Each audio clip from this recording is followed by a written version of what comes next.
dan manifesto. Baiklah, saya tahu ini AI tapi we see, we don't judge. Baiklah. Salam sejahtera, salam Malaysia Madani, dan salam perpaduan kepada barisan guru-guru yang saya hormati dan barisan pelajar 306 yang saya kasihi sekalian. Hari ini saya berada di hadapan bukan sekadar sebagai calon MPP, tetapi sebagai pelajar tingkatan 6 yang juga melalui perkara yang sama seperti anda. Kita datang ke sekolah setiap hari. Kita menghadapi tugasan, pembentangan, dan latihan yang diberikan oleh guru. Maka kita juga ada rasa yang penat, kecewa, dan ada kalanya kita hilang motivasi. Jadi saya percaya seorang wakil pelajar bukan hanya seorang yang berdiri ketika waktu berkempen, namun seorang wakil pelajar yang sanggup berdiri bersama pelajar ketika mereka memerlukan suara. Maka dengan ini, saya, Eksa Alexander, calon MPP yang ke-11 dengan membawa satu prinsip iaitu bersuara, bertindak dan berhasil. Berdirinya saya di sini dengan membawa 4 manifesto. Yang pertama, Hari Santai Tingkatan 6. Kita semua tahu kehidupan tingkatan 6 bukanlah sesuatu yang mudah untuk kita jalani sebagai seorang pelajar. Ada tugasan yang perlu disiapkan, peperiksaan yang perlu dilalui, dengan pelbagai komitmen yang kadang-kadang membuatkan kita merasa penat. Sebab ini, saya mencadangkan untuk menumbuhkan Hari Santai Tingkatan 6. Selepas saja peperiksaan semester 1 atau peperiksaan trial dijalankan, jadi Hari Santai Tingkatan 6 ini haruslah dijalankan dengan membuat satu aktiviti seperti aktiviti release stress, mini game, aktiviti santai dan program, sekaligus ia juga dapat meningkatkan mengeratkan hubungan antara pelajar-pelajar tingkatan 6. Manifesto saya yang kedua ialah Hari Apresiasi Pelajar. Pada manifesto saya ini, saya percaya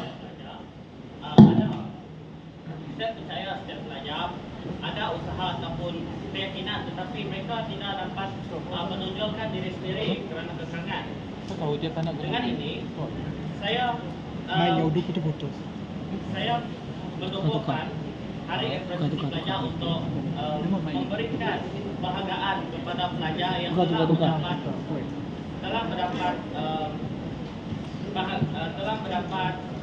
usaha yang mereka lakukan sepanjang pelajaran ini.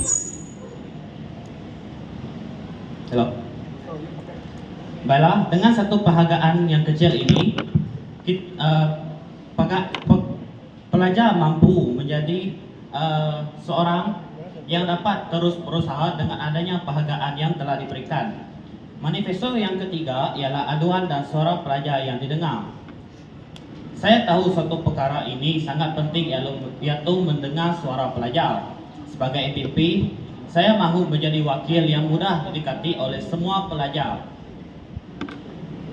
Kalau anda mempunyai masalah, cadangan atau sesuatu yang ingin disampaikan kepada pihak sekolah, saya mohon anda berasa selesa untuk datang dan bercakap di depan saya, dan saya boleh menjadi perantara antara anda dengan guru-guru. Dalam manifesto saya yang keempat ialah Akademi Berfokus.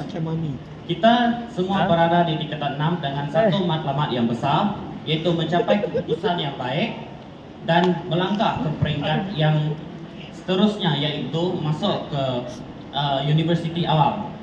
Jadi saya mahu mewujudkan perkongsian seperti top scorer tips, nota ringkas, teknik belajar dan perkongsian daripada rakan-rakan yang mempunyai pengalaman serta pencapaian yang baik. Kita tidak perlu bersaing seorang diri. Kalau seorang berjaya, bantu juga yang lain berjaya.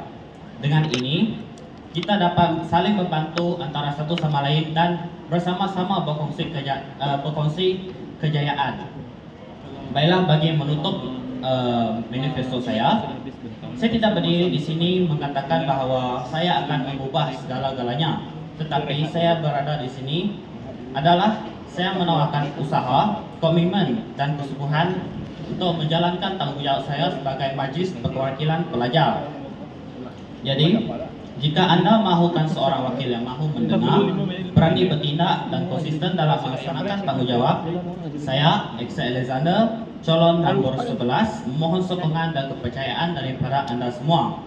Jangan hanya memilih kerana dia bercakap dengan baik, pilihlah seorang yang sanggup bekerja untuk Anda. Dan dengan ini saya mengucapkan terima kasih dan selamat mengundi. Terima kasih diucapkan kepada calon